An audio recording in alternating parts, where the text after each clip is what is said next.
Welcome to story time. Today story the hike. மாண்டியம் அவளுடைய தாயும் அவளது தாத்தா பாட்டியுடன் வாழ்ந்ததால் அதிர்ஷ்டசாலி. மேலும் அவள் தாத்தாவுடன் நேரத்தை செலவிடுவதை விட வேறு எதுவும் பிடிக்கவில்லை. நீங்கள் பார்க்கிறீர்கள், அவர் எப்போதும் எதையாவது செய்து கொண்டிருந்தார். அவள் பார்த்து மகிழ்ந்தாள். கற்றுக்கொள்வது, சில சமயங்களில் அவர் என்ன செய்தாலும் அதை முடிக்க உதவுவது. தாத்தா, இன்று உங்கள் பட்டறையில் என்ன கட்டுகிறீர்கள்? மாண்டி கேட்டாள்.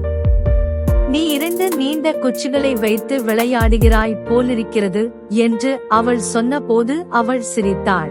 சரி மாண்டி, என்றார். உன் உதவியுடன் 2 வாக்கிங் ஸ்டிக்குகளை உருவாக்கப் போகிறேன். ஒன்று உனக்கு, ஒன்று எனக்கு. அப்புறம் எனக்கு ஒரு ஆச்சரியம். சரி, மாண்டி கத்தினாள். நான் எங்கு தொடங்குவது? சிறிது நேரம் கழித்து மாண்டி அவரது தாத்தாவின் உதவியுடன் வாக்கிங் ஸ்டிக்குகளை முடித்தார். அவள் பார்த்திராத மிக அழகான வாக்கிங் ஸ்டிக்குகள் 2. பட்டை அகற்றப்பட்டவுடன் அவை மென்மையாக மணல் அள்ளப்பட்டன. ஒவ்வொன்றிலும் வேடிக்கையான முகம் செதுக்கப்பட்டது. இவை மிகவும் நன்றாக உள்ளன என்று மாண்டி கூறினார். ஆனால் நாம் அவர்களை என்ன செய்வது? ஆஹா, அதுதான் ஆச்சரியம் பேத்தி, என்று அவர் பதிலளித்தார். நாளை காலை நாங்கள் காடுகளில் நடைபயணம் மேற்கொள்கிறோம். இந்த நடைபயிற்சி குச்சிகள் நடைபயணத்தை எளிதாக்க உதவும். எனவே இப்போது சுத்தம் செய்து உறங்குவதற்கான நேரம் வந்துவிட்டது. எனவே பயணத்திற்கு நாங்கள் நன்றாக ஓய்வெடுக்கிறோம். மறுநாள் காலை மாண்டிக்கு அவளை எழுப்ப அலாரம் தேவையில்லை. சூரியன் உதயமாகி நாள் தொடங்கியதும் அவள் எழுந்து உடையணிந்து செல்ல தயாராக இருந்தாள். அவள் சமையலறைக்கு சென்றாள். அவளுடைய தாத்தா சாண்ட்விச்கள், தண்ணீர், தின்பண்டங்கள் மற்றும் பிற பொருட்களை தங்கள் பைகளில் அடைத்து வைப்பதில் மும்முரமாக இருப்பதைக் கண்டாள். நாங்கள் போவது போல் தெரிகிறது. நீண்ட நேரம் நடைபயணம் மேற்கொள்ள வேண்டும் என்று மாண்டி கூறினார். இது ஒரு நாள் உயர்வு என்று அவர் பதிலளித்தார். எங்களிடம் எல்லாம் இருக்கிறது என்று நான் நினைக்கிறேன், அதனால் உங்களை பிடிக்கவும். வாக்கிங் ஸ்டிக் மற்றும் போகலாம். காலை உணவு பற்றி என்ன? மாண்டி கேட்டாள். ஓ, நாங்கள் ஒரு உணவகத்தில் நிறுத்தி காலை உணவை சாப்பிட போகிறோம் என்பதை நான் குறிப்பிட மறந்துவிட்டேனா? என்றான் புன்னகையுடன். அவர்களின் பயணம் தொடங்கியது. ஒரு சிறந்த காலை உணவு மற்றும் நீண்ட பயணத்திற்கு பிறகு அவர்கள் ஒரு மலையின் அடிவாரத்திற்கும் பாதையின் தொடக்கத்திற்கும் வந்தனர். இது அழகாக இருக்கிறது, மாண்டி கூறினார். நாங்கள் எங்கே நடைபயணம் செய்கிறோம்? மலையின் உச்சியில் நாங்கள் மதிய உணவு சாப்பிடுவோம், ஓய்வெடுப்போம், நீந்தலாம், பின்னர் கீழே இறங்குவோம் என்று அவர் பதிலளித்தார். நீச்சல், மாண்டி உற்சாகமாக சொன்னாள். மலை உச்சியில் ஏரி இருக்கிறதா? ஆம், அவள் தாத்தா பதிலளித்தார். பெரிய தட்டையான பாறைகளால் சூழப்பட்ட ஒரு குளம் உள்ளது. இது கடந்த பனி யுகத்தின் போது மலையிலிருந்து செதுக்கப்பட்டது மற்றும் தெளிவான குளிர்ந்த நீரில் நிரப்பப்பட்டது. ஆஹா, மாண்டியால் மட்டுமே சொல்ல முடிந்தது. அவர்கள் மலையில் ஏறிய போது மாண்டி பல கேள்விகளை கேட்டார். அது என்ன வகையான மரம்? நாம் எவ்வளவு உயரத்தில் இருக்கிறோம்? இங்கு கரடிகள் உள்ளனவா? இங்கே வேறு யாராவது இருக்கிறார்களா? தொலைந்து போனால் என்ன செய்வது? பாம்புகள் உள்ளதா? நிச்சயமாக நாங்கள் இன்னும் இருக்கிறோமா? அவளுடைய தாத்தா அவளுடைய எல்லா கேள்விகளுக்கும் தன்னால் முடிந்தவரை பதிலளித்தார் மற்றும் விளக்கினார். அவை மிகவும் இயற்கையான பகுதியில் இருந்தன. பல மக்கள் இல்லை, அனைத்து வகையான காட்டு வாழ்க்கை, கூட கரடிகள். அவர்களைச் சுற்றியுள்ள இயற்கை அழகை புரிந்து கொள்ளவும் மதிக்கவும் அவர் உதவினார். குறிப்பாக விலங்குகள். ஒரு திசைகாட்டியை எவ்வாறு பயன்படுத்துவது என்பதையும் அவர்கள் நடைபயணம் மேற்கொள்ளும் போது அவர்கள் பாதுகாப்பாக இருக்க உதவும் விஷயங்களையும் அவர் அவளுக்கு கற்றுக் கொடுத்தார். ஒரு மரக்கட்டையின் மேல் நுழைவதற்கு முன் உங்கள் வாக்கிங் ஸ்டிக்கை மறுபுறம் வைத்து அதை அனுமதிக்கவும். பாம்பை போல விலங்கு, நீ அங்கே இருப்பதை அறிவாய். பெரிய விலங்குகள் நீங்கள் தங்கள் பகுதியில் இருப்பதை அறிய ஒரு பாடலை விசில் அல்லது சத்தம் எழுப்புங்கள்.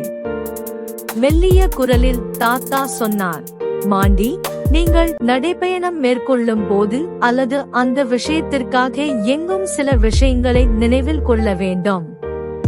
பூமி நம் தாய், அவளை கவனித்துக் கொள்கிறது. எல்லா உயிர்களும் புனிதமானது. எல்லா உயிர்களையும் மரியாதையுடன் நடத்துங்கள். பூமியில் இருந்து தேவையானதை எடுத்துக் கொள்ளுங்கள், அதற்கு மேல் எதுவும் இல்லை. உங்கள் பயணத்தை அனுபவிக்கவும், ஆனால் தடங்களை விட்டுவிடாதீர்கள். அவர்கள் சிறிது தூரம் நடந்தபோது காடு திறக்கப்பட்டது மற்றும் மாண்டி பெரிய தட்டையான பாறைகளால் சூழப்பட்ட குளத்தை கண்டது. அவர்கள் வந்துவிட்டார்கள். அது வேறு ஒரு உலகில் இருப்பது போல் இருந்தது. அவர்கள் ஓய்வெடுப்பதற்காக மாண்டி ஒரு பெரிய பாறையை தேர்ந்தெடுத்தார். அது தண்ணீருக்குள் நீண்டிருந்தது. அது சூரியனால் வெப்பமடைந்து மதிய உணவிற்கு ஏற்ற இடமாக இருந்தது. அவர்கள் வந்துவிட்டார்கள். அது வேறு ஒரு உலகில் இருப்பது போல் இருந்தது. அவர்கள் ஓய்வெடுப்பதற்காக மாண்டி ஒரு பெரிய பாறையை தேர்ந்தெடுத்தார். அது தண்ணீருக்குள் நீண்டிருந்தது. அது சூரியனால் வெப்பமடைந்து மதிய உணவிற்கு ஏற்ற இடமாக இருந்தது. அவள் ஆச்சரியத்தில் கூச்சலிட்டாள். பின்னர் மீன் ஆர்வமாக இருப்பதை உணர்ந்து தன் கையை மீண்டும் தண்ணீருக்குள் வைத்து மீன் தன் விரல்களை சுற்றி வருவதை பார்த்தாள். மதிய உணவுக்கு நேரம் என்று தாத்தா சொல்வதை கேட்கும் வரை அவள் சிரித்து மீனுடன் விளையாடினாள். மதிய உணவு மற்றும் ஓய்வுக்கு பிறகு அவர்கள் நீராடினார்கள். தண்ணீர் ஆழமாக இருந்தது. எவ்வளவு முயன்றும் மாண்டியால் அடிவாரத்தை அடைய முடியவில்லை. ஒவ்வொரு முறையும் ஒரு ஆர்வமுள்ள மீன் தன் உடலை கவ்வும் போது அவள் சிரித்தாள். மேலும் ஒரு மான் குடிக்க கீழே வருவதை பார்த்தாள். அது ஒரு அற்புதமான நாள். அவள் தாத்தா சொன்னதை கேட்டபோது அவள் வருத்தப்பட்டாள். மண்டி, இது காய்ந்து காரில் ஏறத் தொடங்கும் நேரம்.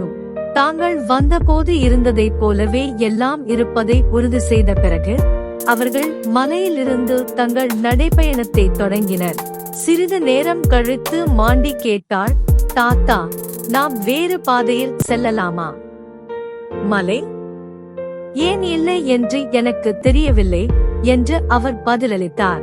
சிறிது நேரத்திற்கு பிறகு பாதை சுற்றியுள்ள தூரிகையில் கலக்கத் தொடங்கியது.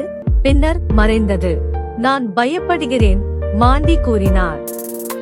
நாங்கள் தொலைந்து விட்டோம் என்று நினைக்கிறேன். இல்லை, நாங்கள் இழக்கவில்லை என்று அவருடைய தாத்தா கூறினார். ஆனால் நாங்கள் ஒரு பாதையில் செல்லவில்லை. எனவே காரின் திசையில் மலையிலிருந்து கீழே நடைபயணம் தொடர வேண்டும். எங்களின் முதல் ஹைகிங் சாகசத்தில் சுற்றுப்புறங்களை அனுபவித்து மகிழுங்கள். அவர்கள் கீழே தொடர்ந்த போது மாண்டி கூறினார், தாத்தா, எனக்கு பள்ளியில் ஒரு பிரச்சனை இருக்கிறது. யாரிடம் பேசுவது என்று எனக்கு தெரியவில்லை. என்னிடம் பேசுங்கள் என்று அவர் கூறினார். நான் விரும்புகிறேன், ஆனால் நீங்கள் என் தாத்தா. நீங்கள் ஒரு குடும்பம் என்பதால் நீங்கள் கோபப்படலாம், ஆனால் ஒரு நண்பரைப் போல அல்லையோ. இப்போது மாண்டியின் தாத்தா தீவிர சிந்தனை செய்ய வேண்டியிருந்தது.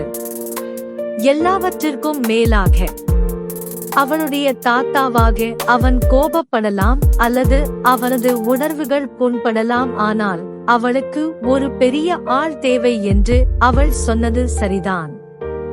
மாண்டி, அவர் தீவிரமான தொனியில் கூறினார், நாம் பேசும் எதுவும் எங்களுக்குள் இருக்கும் என்று நான் உறுதியளித்தாள்.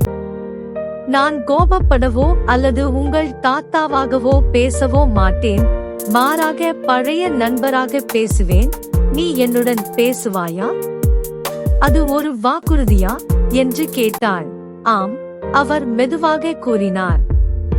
நான் உங்களுக்கு ஒரு வாக்குறுதியை மீறவில்லை என்பது உங்களுக்கு தெரியும். அவள் அவனை ஒரு பெரிய அணைத்து பேச ஆரம்பித்தாள். விரைவில் அவர்கள் மலையின் அடிவாரத்தில் வந்து காரை கட்டிக் கொண்டிருந்தனர். கிளம்பும் முன் தாத்தா ஒரு நிமிடம் யோசித்துவிட்டு சொன்னார், பேத்தி, உனது தாத்தா அல்ல. எப்போது வேண்டுமானாலும் நான் உன் நண்பனாக தேவைப்படுகிறேன். உன் வாக்கிங் ஸ்டிக்கை எடுத்துக்கொண்டு மலையேறச் சொல்லுங்கள். இது எங்கள் ரகசிய குறியீடாக இருக்கும். இது எப்போதும் சிறந்த நாள், மாண்டி கூறினார். நான் என் தாத்தாவுடன் இருந்தேன். எனது புதிய சிறந்த நண்பர் என்னிடம் பேசும் நடக்கும் குச்சி உள்ளதையும். Thanks for watching more videos. Subscribe my channel.